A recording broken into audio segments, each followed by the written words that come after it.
Okay, it looks like we're back here. Sorry, we had technical difficulties. For some reason, my microphone just cut out, and I tried to reconnect the USB cable, and then my video went out. So I don't know what's going on, but I do have a new computer with a new video card, so maybe it had something to do with it.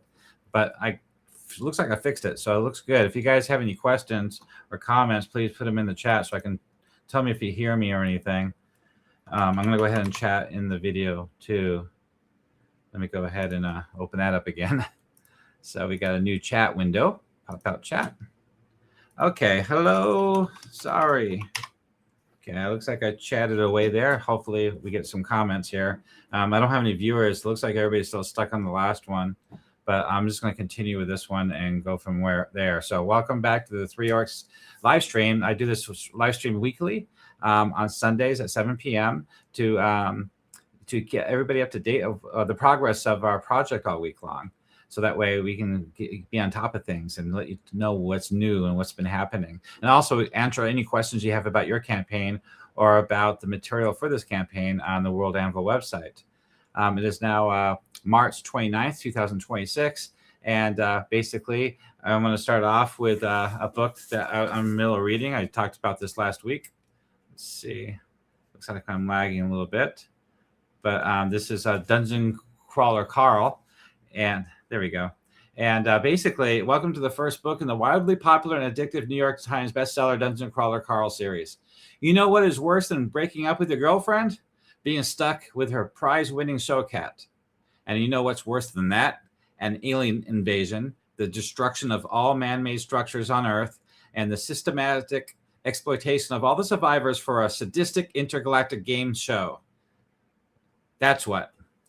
I'm a big fan of Ready Player One. Ready Player One's one of the best science fiction books of the year when it came out. Then they made a movie about it. And what's great about that book is they had a scene, a chapter about the Tomb of Horrors, the T1 module Tomb of Horrors, and they left that out of the movie. But it's pulp fiction, pulp classic. It's a dungeon master vibe, in a dungeon, players. And that's what this is supposed to be about.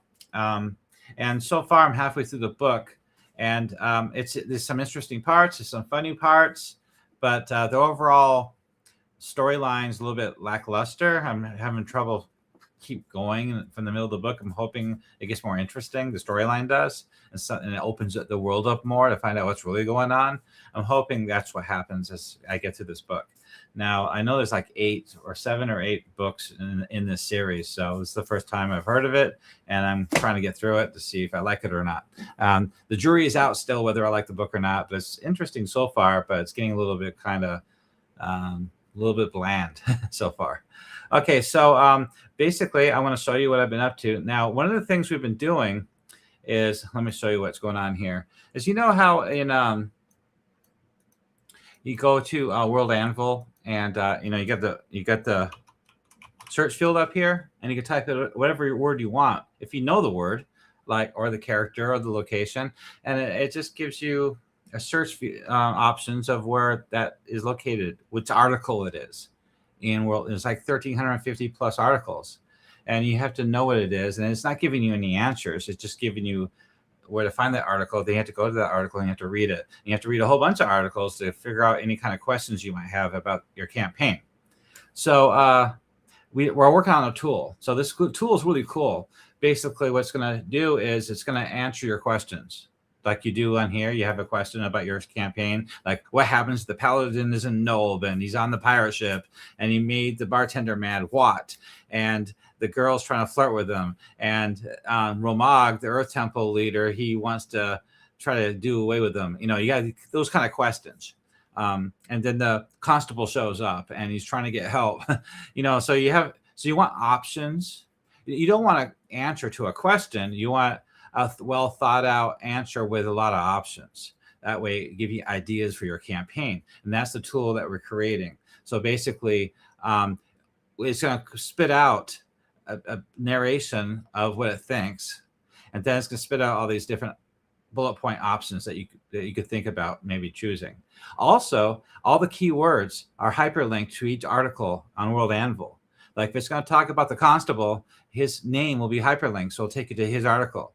That way, this is better than a search field.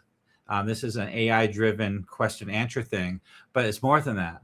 So Don and Costatus, they're working on the coding for the last couple of weeks heavily, and it has the entire database of all my articles in the app.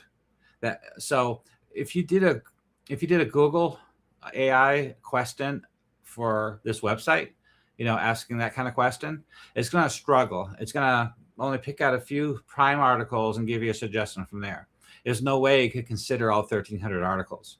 So they're creating this app that can sort and parse all that out with direct access to the full database of this campaign world. It's going to give you a really, really good answer, really accurate and well thought out with lots of options, more than any AI app can do, because it's limited to so many articles it can access at a time, and you're going to get a limited answer.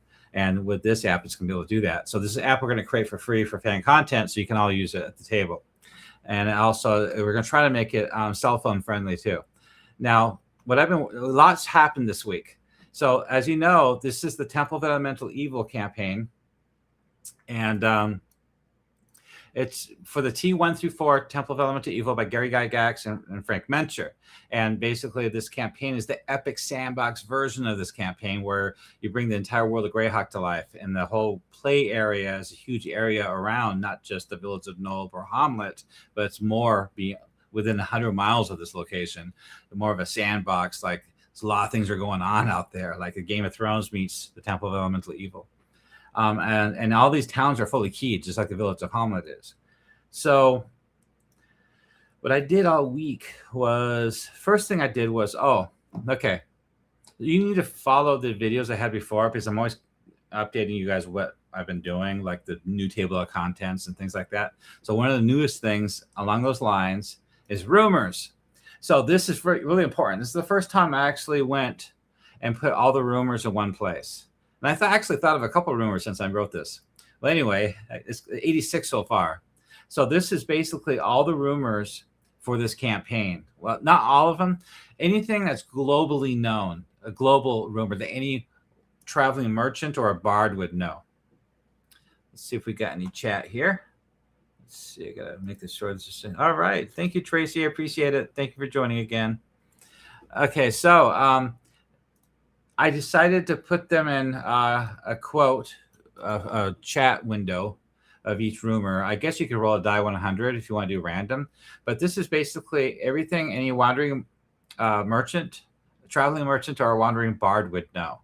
These are general global rumors that pretty much anybody that gets around would pick up in general. That not one person's going to know all the rumors, so that's probably why you want to roll like 3 or 4 rumors. But that's one of the things we're going to add to that app. It's going to be a rumor generation field page. So that's going to be really useful too. So it needed this article for that. That's why I created the article. So the programmers, Don and Costitas, can work with this. So this is how you use it. You got to roll a D88. So I got to think of some more rumors. If you guys have any more rumors to add, let me know. We can add it. Maybe we can get it to an even 100. I did think of 2 though. I should add, but yeah, look at all these rumors, and I got a lot of DM notes here how to use this, and I got some links on the right hand side of the important stuff that you need to know. So the very first thing anybody should ever go to on this website is this article right here, because all the quests are linked, and all the important stuff is linked to this main article. It's the main article for the entire campaign. Basically, I categorize the rumors into these areas right here. Like rumors 61 to 66 is general lore. The Gift of Beauty is 59, 60, and 84. So a reliable source of bards, a river merchant, a caravan guard, a pilgrim, Rani, bardsmen, gnome travelers. These are all typical rumor sources they can use this table with when the players are getting around. So there's a lot of rumors here, and they go into a little bit of depth here. Like this one's a pretty big paragraph. So you could really run with this stuff. And a lot of it's connected to existing quests and locations too. And a lot of these are based on what was happening in the Living Greyhawk campaign. from the year 2000 to 2008. Basically, they created hundreds of Living Greyhawk modules for Living Greyhawk, and I use that as a reference, inspired by, to adapt it to this campaign setting at 576 common year. So everything that happened in Living Greyhawk is a possible event that could happen in the future, including the Greyhawk Wars. And that's what Uwis is up to right now, diverting all attention to the south, to the activities of the second rising of the Temple of Elemental Evil, before he makes his big move for the Greyhawk Wars. So that's what I did this week. I made this article. Another thing I did was the Gift of Beauty. So this, everybody's been asking about this. I don't know if I talked about this last week. I don't remember. But everybody's asking about this for the longest time. They wanted to get the copy of the Gift of Beauty. The Gift of Beauty is the most pivotal quest in the entire thing. And I made a video about this last week, actually. So it's a separate video I made dedicated just to this article. And I already went over it. But I went through this, and I added all these links on the right-hand side. And what I did was I added 4. As you can see, there's 4. I thought there was 5. I'll have to look again. But these are starter quests. Like if you want to start the Gift of Beauty with a ranger or a knight, a ranger or a druid in your group, they could get the quest this way. Or if you have an elf ranger in your group, you could get the quest this way. If you have a cleric or a paladin in your group, they can get the quest this way. I wrote these out for that. And this one is Lareth.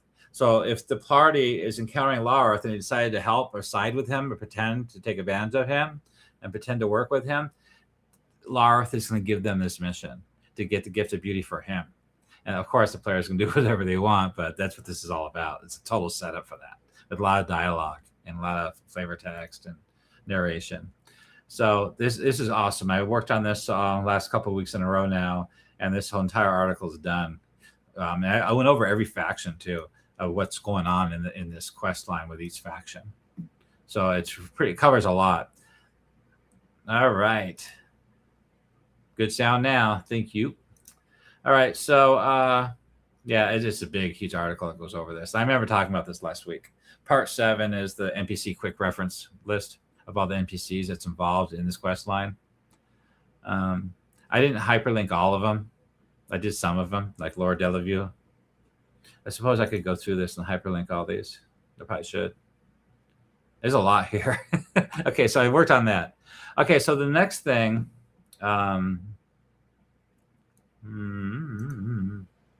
so I think I definitely was finishing up the top level of the Earth Temple Outpost, the Monastery and crypts to Heironeous, because they moved. This used to be the old site before the wars, and then they moved to the Abbey to the western side of the Viscounty.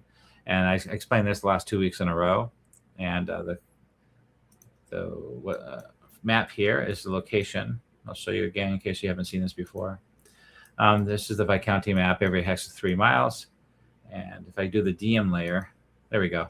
So that's the Priory. It's abandoned. It's a monastery that they abandoned for lots of reasons several years ago. So they no longer use this site, but there's still a custodian there taking care of it. And there's still the crypts below with a lot of magic items and buried paladins and knights from the wars, the Short War and the other war.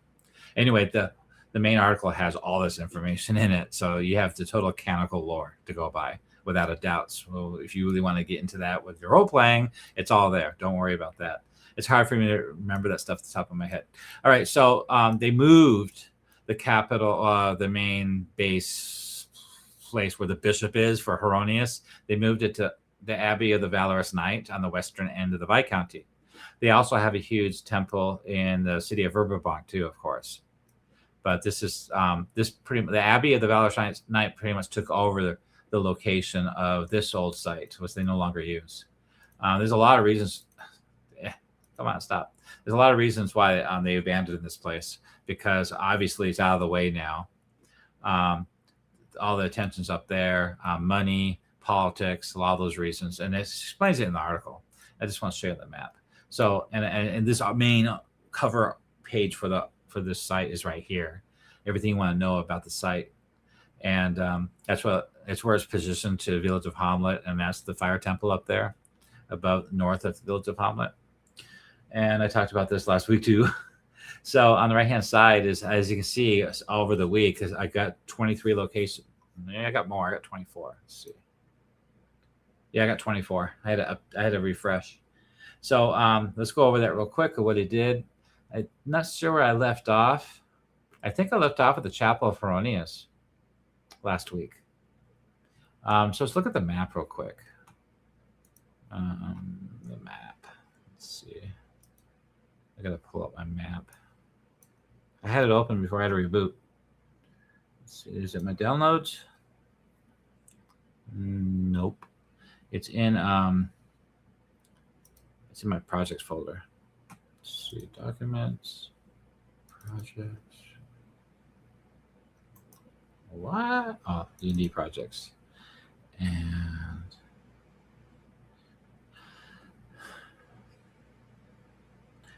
yeah, it looks like my folders got rearranged. That's weird.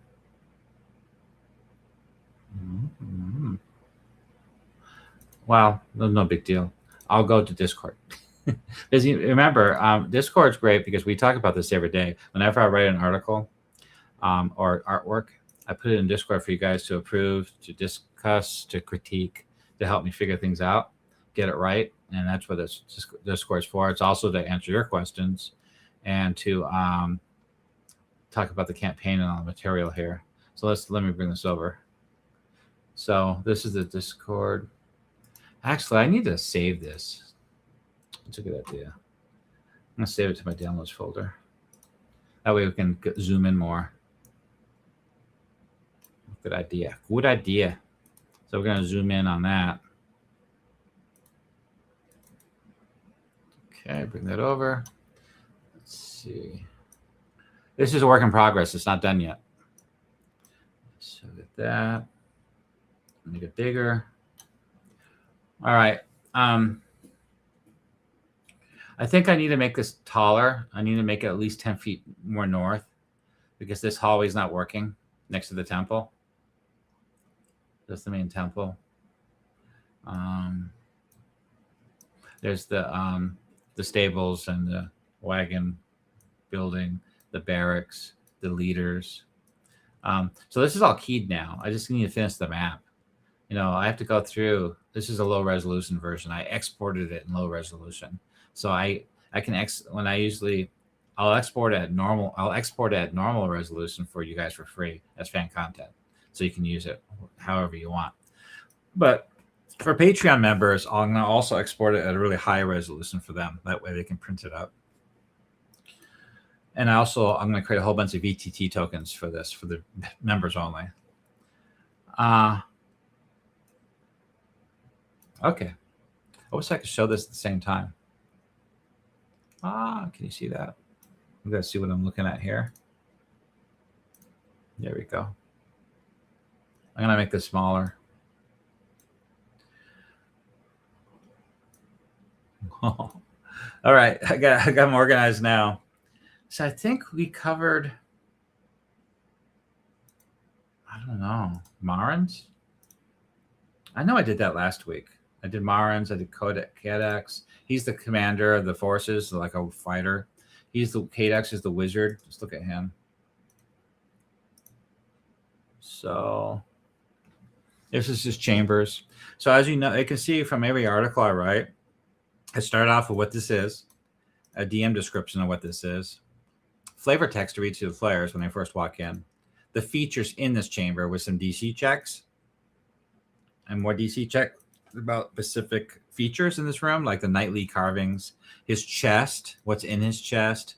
I made a map for you guys for the crypts down below. This is his hand drawing of the map. This is not the VTT map, because right there is the altar. That's where he's working right now.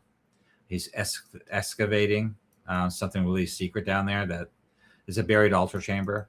It's really cool. It really ties in well together. And on the right-hand side is a letter I wrote out. So this is the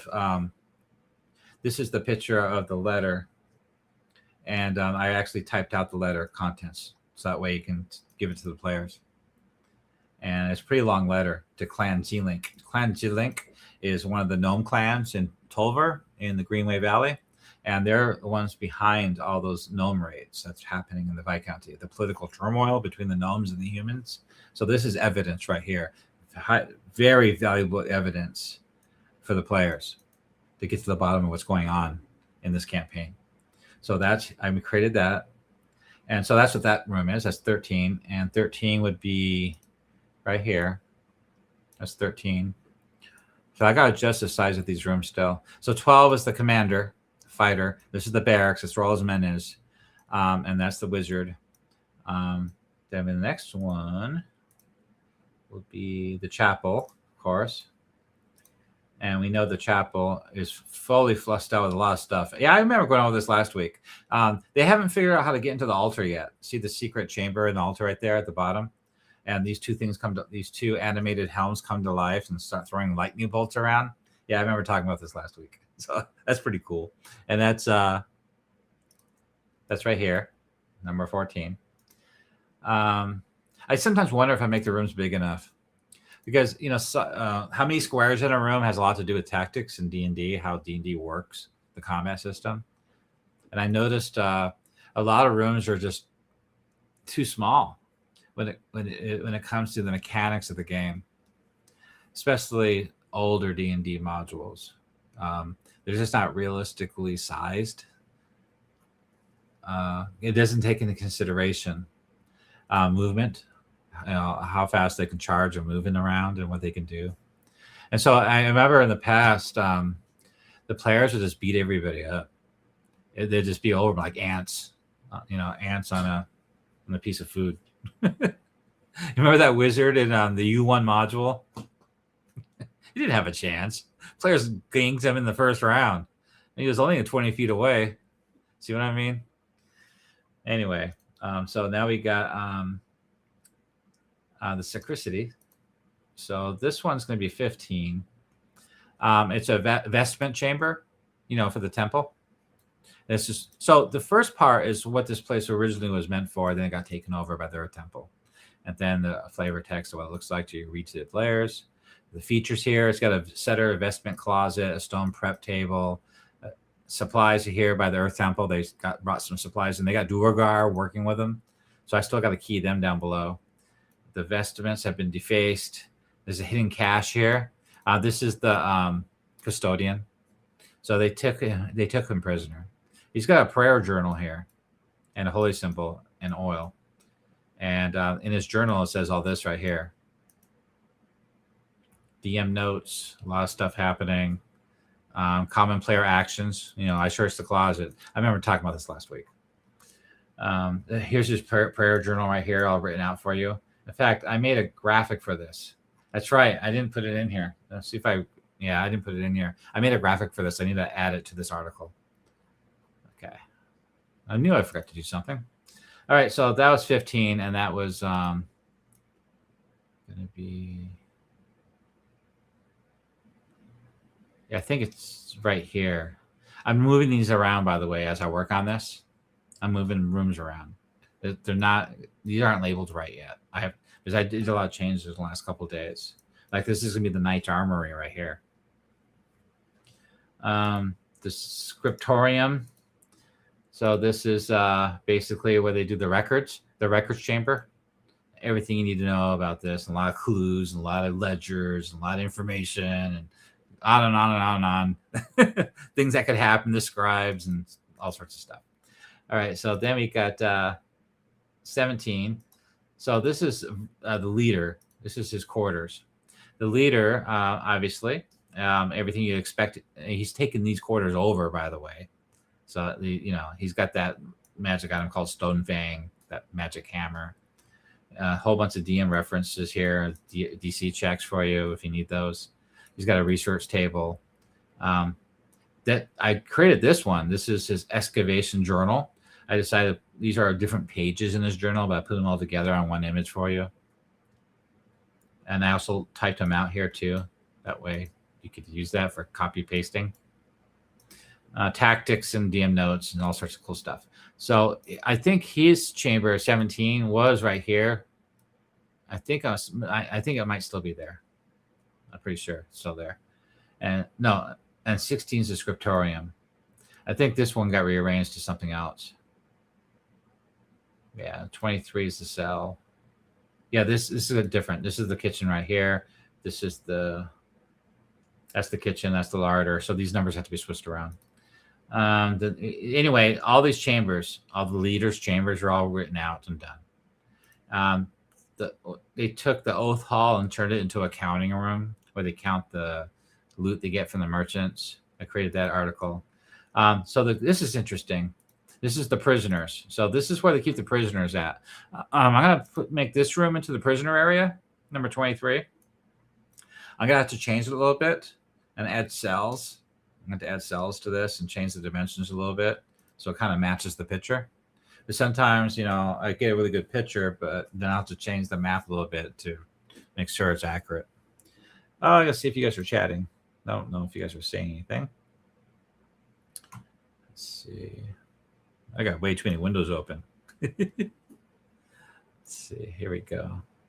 Downloads.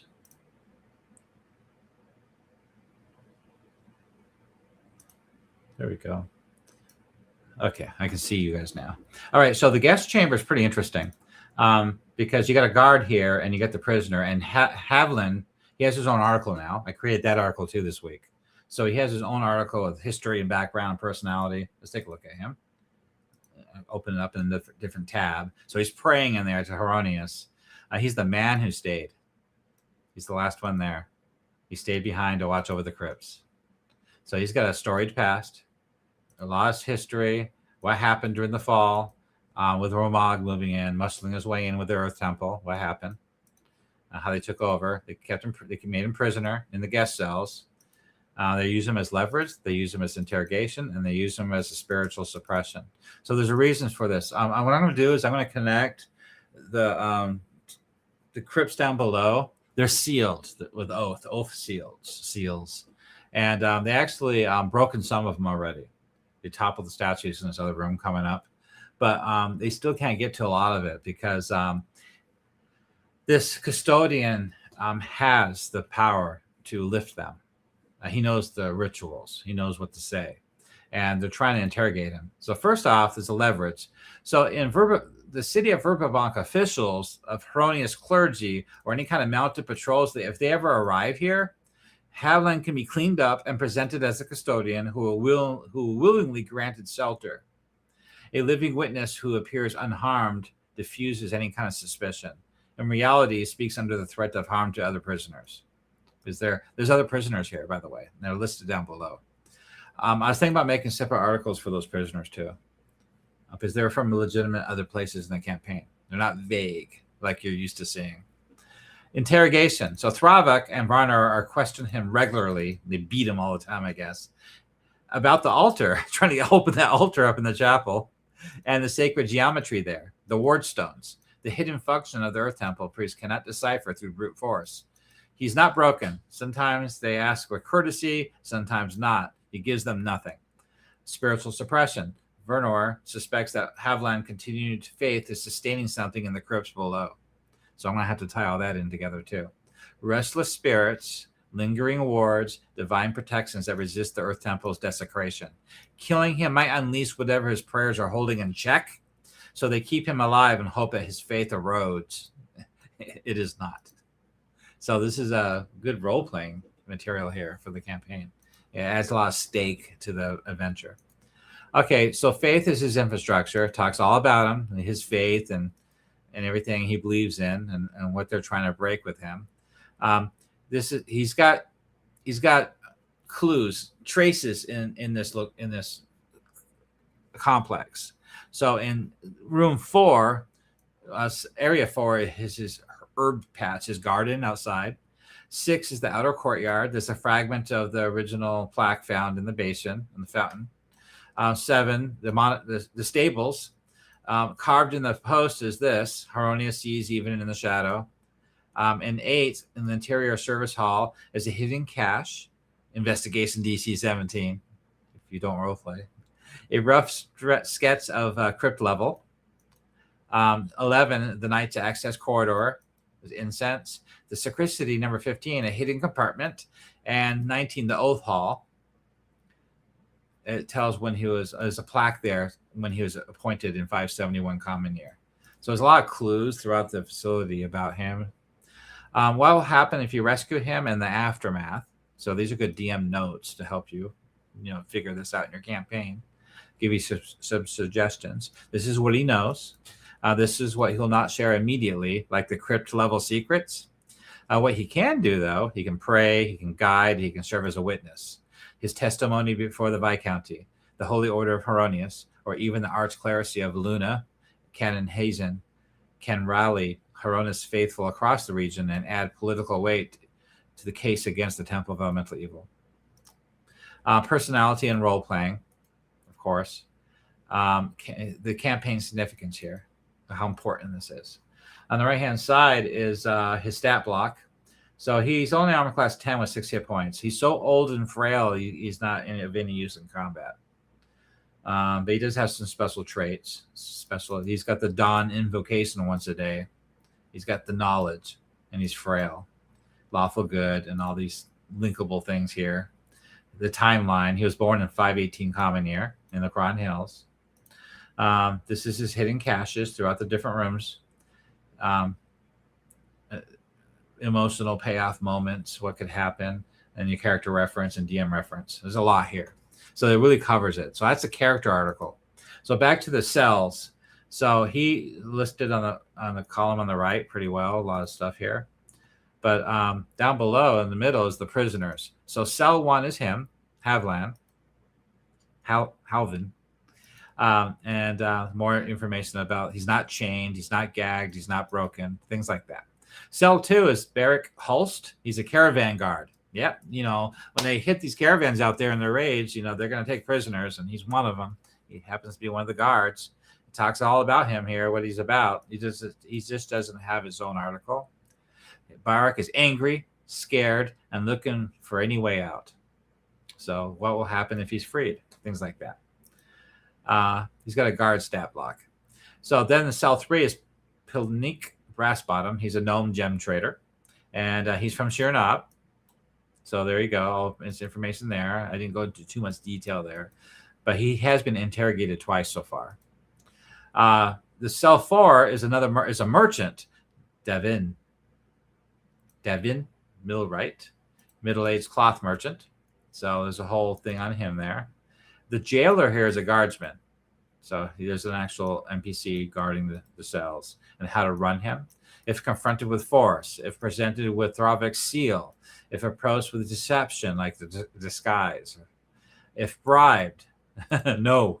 See that? If bribed, no. Period.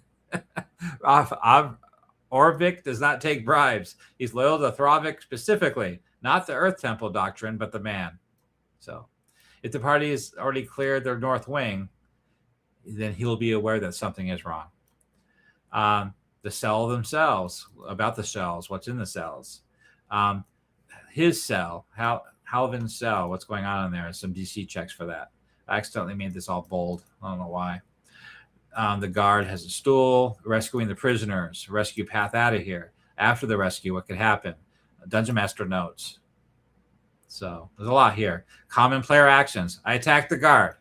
I show the guard the forged transfer orders. I tell the guard Thravic is dead. So I kind of try to think outside the box of what the players could do or not do. I messed up on the formatting right there. Got to fix that. Anyway, on the right-hand side is just a lot more of this. Quick DM references and things like that. Room reference. So it's pretty cool. So that's 20. The next one was 21, the supply store. So this is the supply room.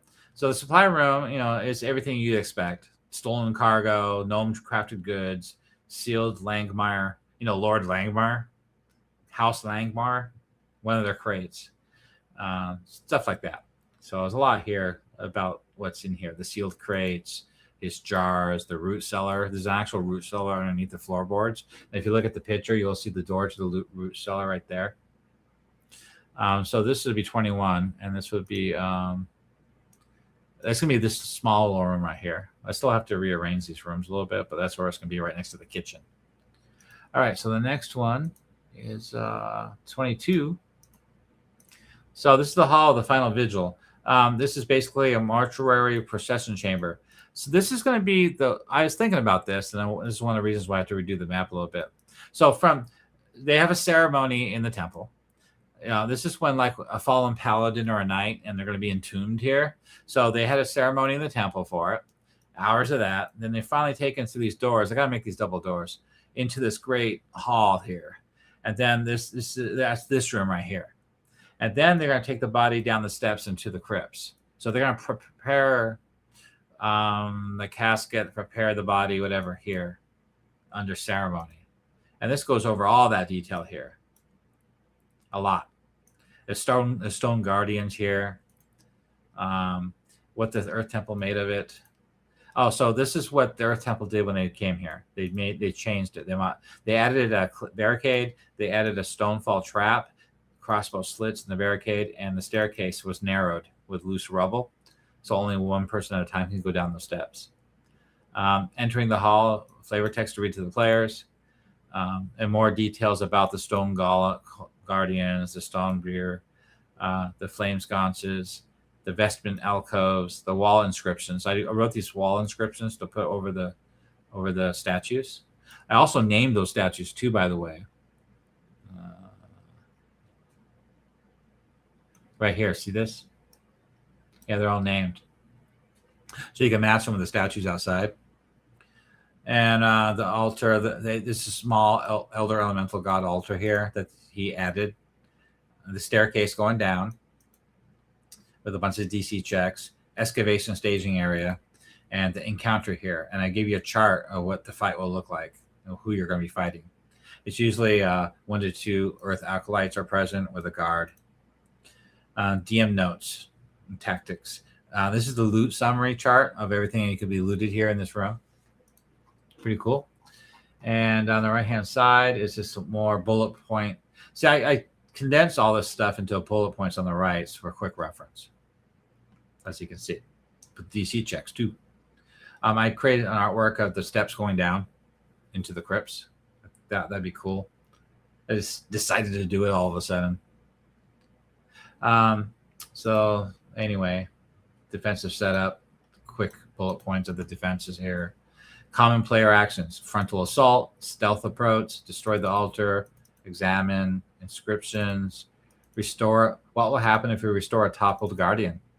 See, this is one of those oath wards that got broken. They toppled those guardians. So there's a reaction to that. It's pretty cool. And there's a map. So yeah, so anyway, that's number 22. The next one is the kitchen. And obviously, it's just basically going to be a kitchen taken over by the Earth Temple. And there's a cook in there. And of course, the kitchen's going to be right here, number 19. So that has to be changed to number 23. Flavor text, what it looks like when you go in there. The features, the brick oven, the water cistern. So I have Cookie here. That's Cookie. I have to think about that one, about Cookie. Because Cookie is a character that's in the inn, at the Laughing Dog Inn. I'll have to take a look at that again. We'll see. Because Cookie, before the Gift of Beauty was taken, that Cookie was positioned there. I'll show you on the map. So we're down here. The Laughing Dog Inn. Okay, so this is the abandoned monastery, Shir-Nob, the Laughing Dog Inn, 10 miles south of Shir-Nob and 10 miles south again to Ostburg. It's on the halfway stop. It's a merchant hostel stopover point to spend the night for merchant caravan trains, merchant caravan wagons. And Cookie was down here. So I guess after they took the, I think I figured out that after they took the Gift of Beauty, he went with them here with this crew. The crew went here afterwards. So I'm still looking into that. But yeah, anyway, that's all done. Okay, so 23. And then the last one, the Knight's Armory. I'll open a new tab. So the Knight's Armory is basically going to be this room right here, the blank room. Because this is the barracks. This is where all the knights. These rooms were originally the knights and paladins rooms right here, and this is their armory. So anyway, it's all laid out with everything here, all the facts, flavor text, and there's also a chart, a DM reference chart of what you can find with the DC checks. That's a DC check chart.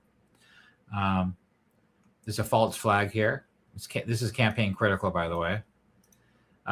Basically, against the south wall, half hidden behind the shield stack, sits a heavy iron-bound trunk with sturdy padlock. It's not garrison storage. This is Cadex's operational trunk. The wizard, the physical evidence of the false flag conspiracy that's tearing the Cron Hills apart.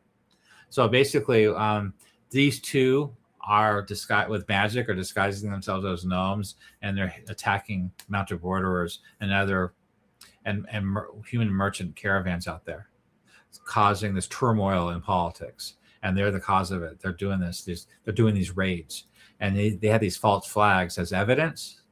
So there's 3 gnome-sized war picks.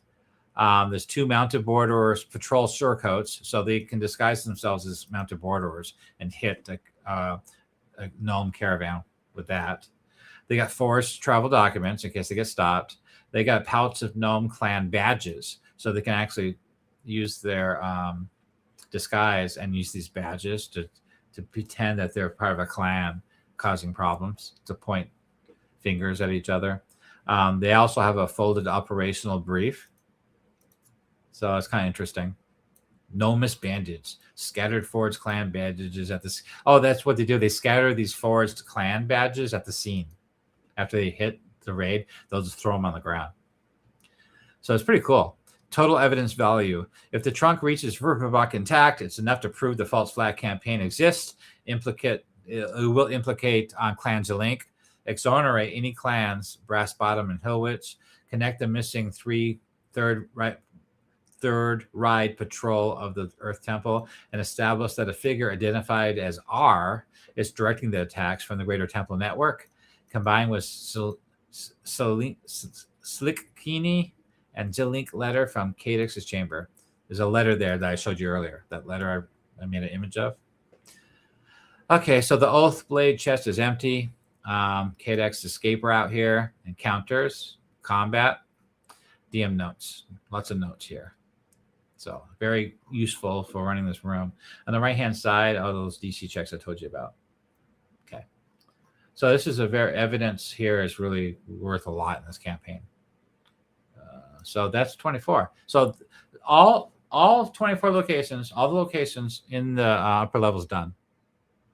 It includes the garden out here and the path out here. This is the Knoll patrol that patrols the grounds. These statues, and all the rooms in there. This tower. Oh, you know what I forgot to do? I keyed this tower, one of the levels, but I didn't key this one.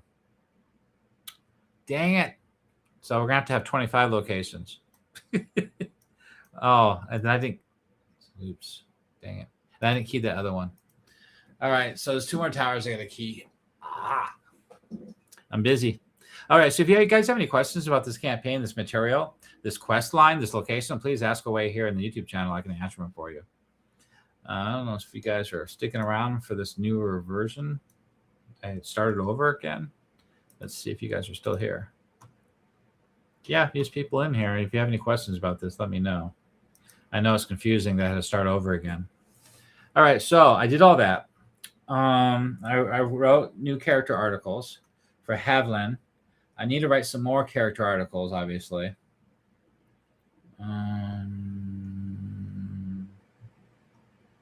Yeah. So I announced last week that we're giving away Village of Chernobyl now. So this is the 3 Orcs free fan content library. When we reach a certain Patreon level, like we reached 440 members, so I unlocked this one. And this website here is the Google Sites website. It's separate, completely separate from Patreon or Discord or YouTube. And everything on here is free. It's fan content. And so I'm posting these modules on here for you to download. In case a lot of Dungeon Masters like to print them up. This is the same information that's on World Anvil, just a lot more condensed and refined and laid out better. It's a professional module. And I was selling these on DM's Guild, but I'm not allowed to sell them and have the same information on World Anvil at the same time. And it's a no-brainer. There's no way I'm shutting down World Anvil. Like 8 years of work on that, and I use it to run my games. And a lot of other Dungeon Masters do too. You can't shut that website down. So, oh well, no big deal. So I'm going to give them away when we reach certain subscription tiers. The next one I think is 460, and then I'll be giving away the Village of Nolb. That's the next one. After that will be the city of Verbobonc. After that will be Noble Ambitions, and after that will be Gift of Beauty, and then this dungeon. So I got a lot, probably for the rest of the year, hopefully. But I keep plugging away, making more and more and more. So the sand table is right there. So let's see what we got here. Okay, so I made a newsletter. Oh yeah, I also this week wrote newsletter number 4. So it's basically just an update of what I just said. Everything I talked about is basically what this newsletter is about. Just basically what I've been up to. I put out a newsletter once a month, and it just updates what I did all month. That way you'll see in one newsletter everything I've done. And this is the video I made last week about the Gift of Beauty. And that's the one I wrote on March 17th. So that was over 2 weeks ago. Okay. So I guess that's about it. If you guys have any questions, this is the time to ask. So right now I'm going to go over campaign session reports. So basically, we have a session report here. Before we go into that one, God, I just want to get on something interesting here. Before we go on that one, I'm going to talk about Randy's campaign because I have this ready to go over here. So Randy's one of the Dungeon Masters using Pathfinder, and his latest report is different because he's creating this dungeon. It's an air temple dungeon up in around here. Let's see, bring up the map. So, okay, this is the Eastern Viscounty. And I believe his air temple dungeon outpost is around here somewhere around north of Penwick. The person, sorry, what's his name? You know, the wizard at the Inn of the Welcome Wench, that guy. I can't even think.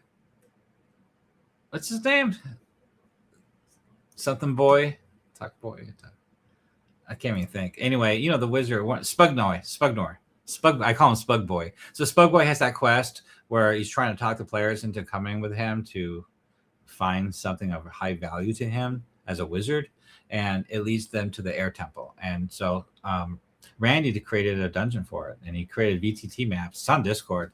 He's creating VTT maps for his VTT campaign. So this is what happened. So he keeps sending me reports of what's happening. So I guess the session before last, they were in one room, and then the rogue ended up separating from the party, going down below to another room where there's 2 wizards. So he thought that was funny. The rogue. This is what happened to the rogue. Alaric decided that he didn't want to tango with a couple of wizards down there, plus Zert. Zert followed him down there. You know, Zert is an agent at the Temple of Elemental Evil. And they recruited him from the Inn of the Welcome Wench along with Spug Boy. So Zert was poised to give him a drubbing, but didn't. I guess he was about to kill him. So Zert didn't kill him. He didn't because he didn't have an escape plan. That's why Zert didn't do it.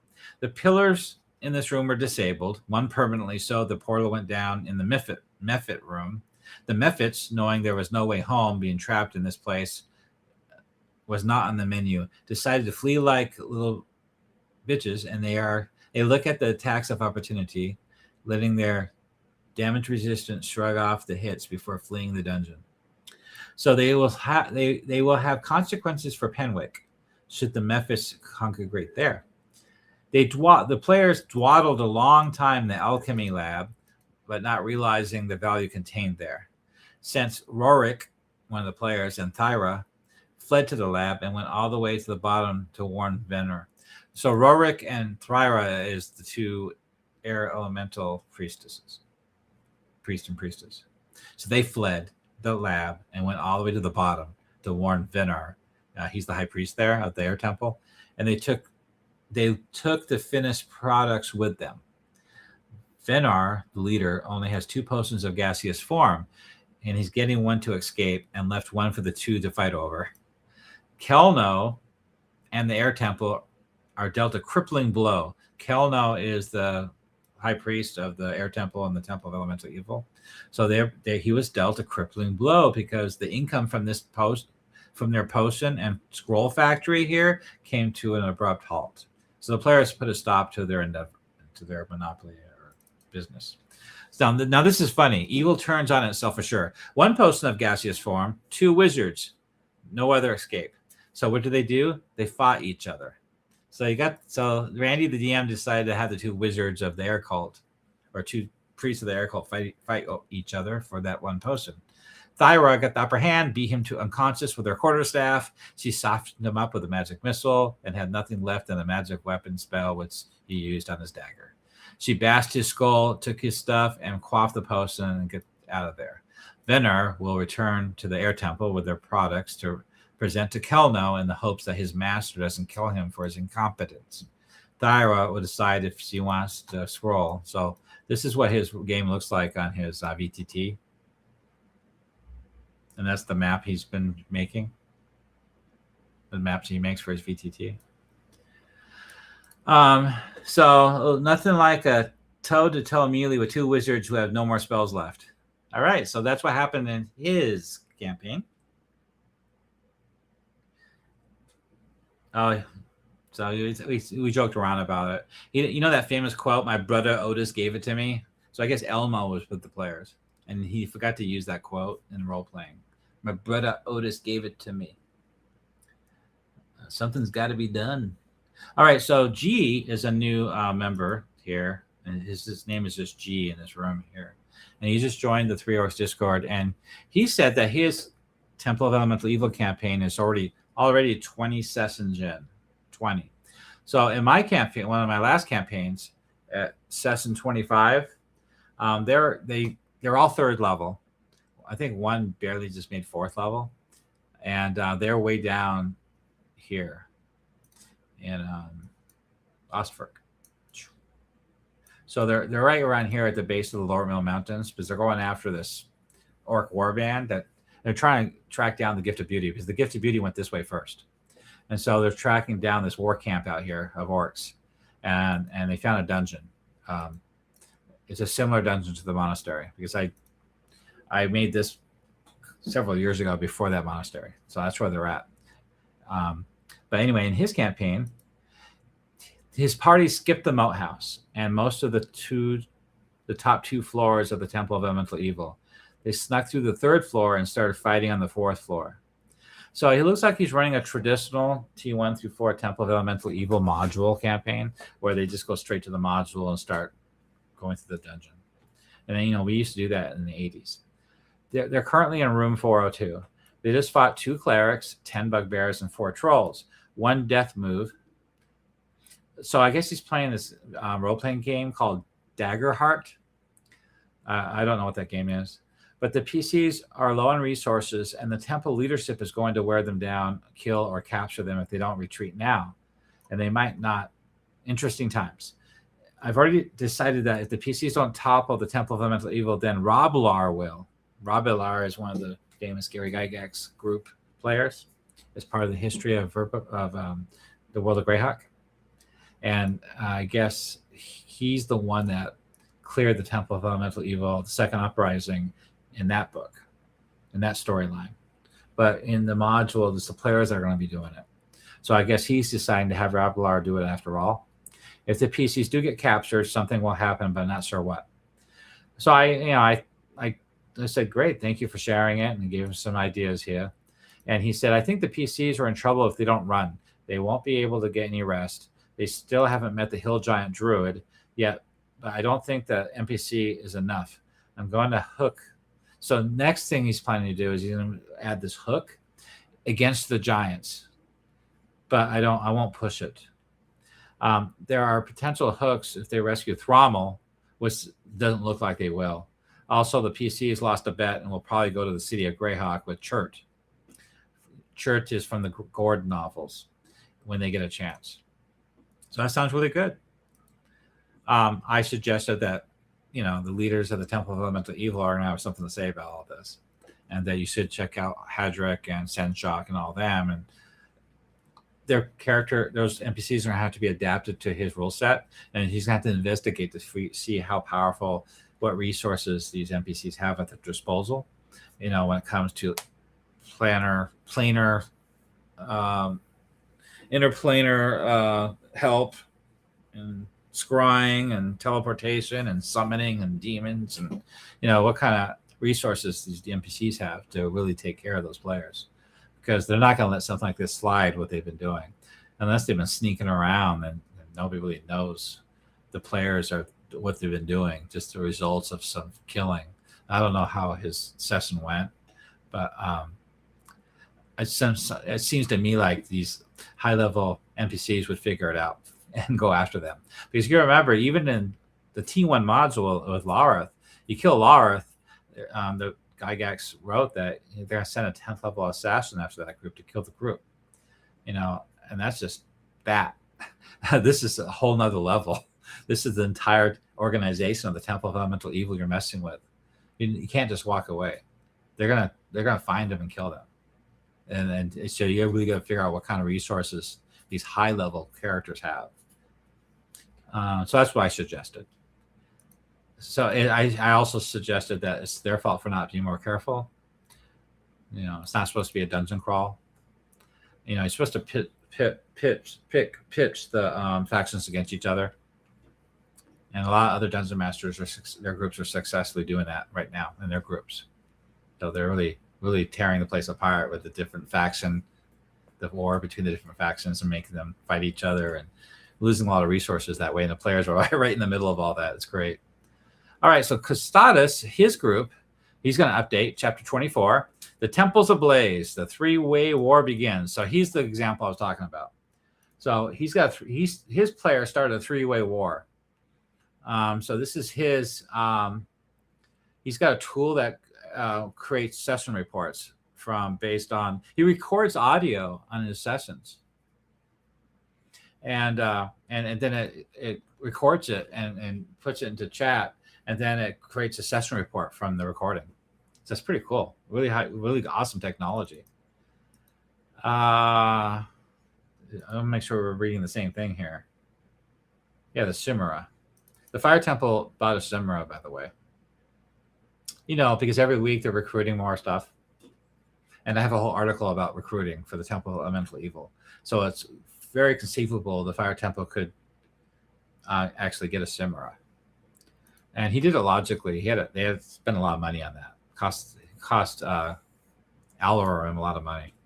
Okay, the session opened up in the brutal aftermath battle against the Chimera, a monstrous beast summoned by the Fire Temple Warlock as the champion of Alarum, the All-Consuming. After the creature battered the players unconscious, Kalmar's divine gift, the cleric, I guess, pulled them from death's edge with this necrotic resonance, finally felled the beast. Searching the Warlock's remains, the party uncovered a damning ledger linking the Fire Temple purchase of the Chimera to Captain Vestric of the Crimson Trader. Captain Vestric is a slave trader from the Wild Coast, and he's also linked to the Scarlet Brotherhood. And he delivers a lot of slaves from the Wild Coast to Nob, to the Temple of Elemental Evil. So it looks like that's where they purchased the Chimera from. And more critically, it belonged to Belsernig, the leader of the Water Temple, revealing that the Water Temple's prophet had engineered the entire incident as a calculated scheme that would either destroy the party or bankrupt the Fire Temple. See how they're picturing the two the temples together against each other? That's as Gary Gygax intended for the players to do that. Armed with this intelligence, the party met with Rolmog, the High Priest of the Earth Temple, and then now this is the third temple they're dealing with, and privately with his ambitious subgeneral Harch, that's his second in command to Rolmog, who made no secret of his desire for power should Rolmog's position suddenly become vacant. So he wants to take over from Rolmog, get Rolmog killed. See, the players are taking advantage of this sort of stuff. Recognizing the opportunity, the party devised a bold plan: assassinate Romog, install Horus as the Earth Temple leader, ignite a three-way war between Earth, Fire, and Water, and destroy all three factions from within. That's perfect. That's exactly how the modules should be played by smart players.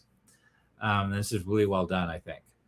I don't know how much coaching he's given his players to figure this out, but this is the results. So they executed their coup without Hartz's foreknowledge. The party slipped into Romog's sleeping chamber through a secret passageway. Zephyr sealed the doors with magic. Hartz stepped aside in silent understanding. Xenia and Zakoya and Kalmar cut Romog down. Kalmar delivering the killing blow with a wave of necrotic power. I can imagine what kind of rule system they're using. Hearst immediately seized the moment, covering his hands in Romog's blood and declaring himself supreme prophet before the assembled cultists. Looks like he got all the cultists together, and now he's the new leader.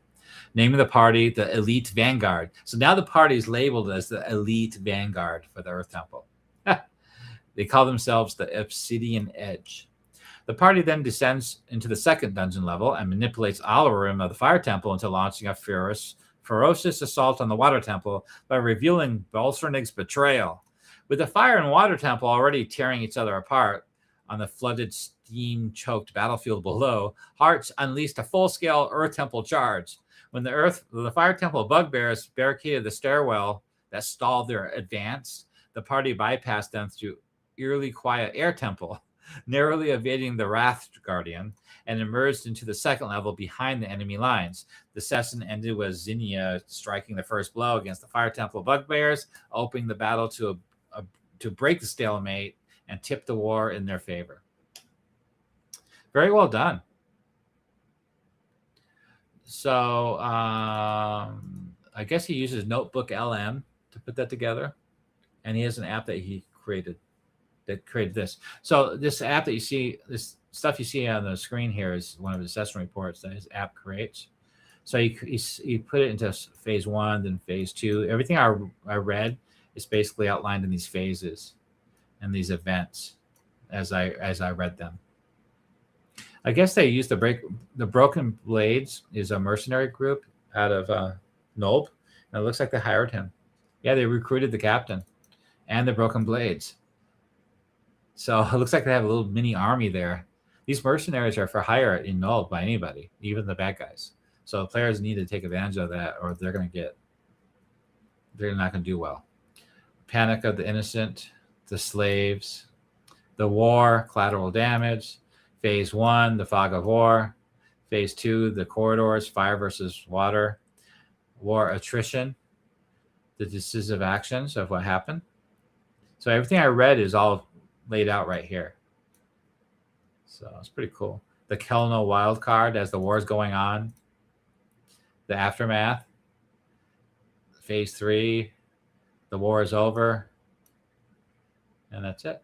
It's pretty cool. So this is very useful for Dungeon Master to recap everything that's been happening, especially with all this really complicated things that was going on in his campaign. Very impressive. I really like it. I like how your party is really doing well in this dungeon. The way I wrote this campaign, it's not intended for you guys to get into the Temple of Elemental Evil until at least 5th level, and because there's a lot of you get the Gift of Beauty and Noble Ambitions, the Moat House, and all these other outposts out here that the players can investigate and deal with before even getting to know. And the intentions is for the players to get involved with the World of Greyhawk around in this area. Go to these like Twilight Falls and these the elf clans and the gnome clans and the city of Verbobonc. There's a lot going on. So it's kind of like any MMO online role-playing game, like World of Warcraft or EverQuest, where there's just a lot of NPCs out there, a lot of quests, a lot of factions, a lot of storylines, a lot of dungeons. And so the players can really, even the lizardmen in the swamps here have a village to investigate with a dungeon underneath. So, and there's a dragon right here, and there's also a dragon right there, a lair. So there's a lot going on in this campaign to keep the players busy. And that's my intention is for players in my groups. They haven't even wanted, all the groups I ever ran didn't even think about Nulb for a long time until they finally decided to go there.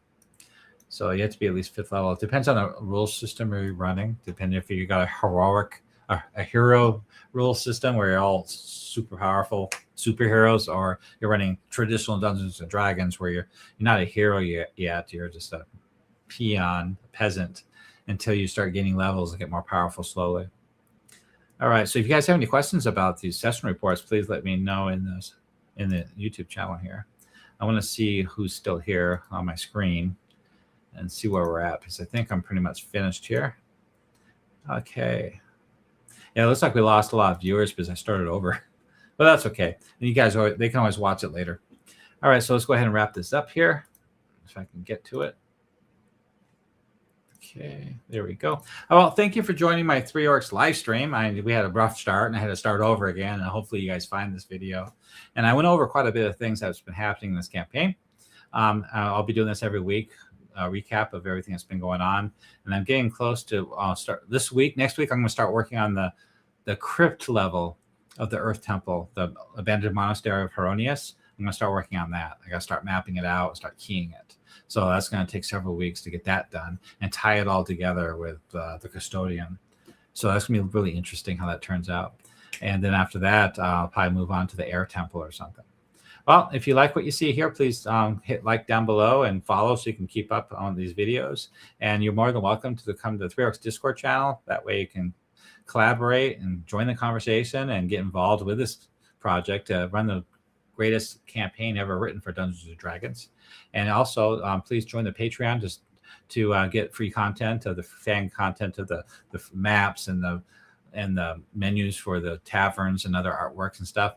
And if you actually become a paid member, not only do you get free access, you get access to the higher resolution versions of this stuff, but you also support this project. I've been doing this for over 8 years, and I do this almost every day, like 3 to 4 hours a day. And that alone right there encourages me to keep doing it, because I know those members are expecting this, and I want to make sure I put out content every day and get stuff out there that you guys want and like from week to week, month to month. All right, well, I guess that wraps it up. You guys have a good weekend. I hope your players enjoy your Temple of Elemental Evil campaign as much as my players have over the years. And you guys have a good weekend and a good night. Thank you so much.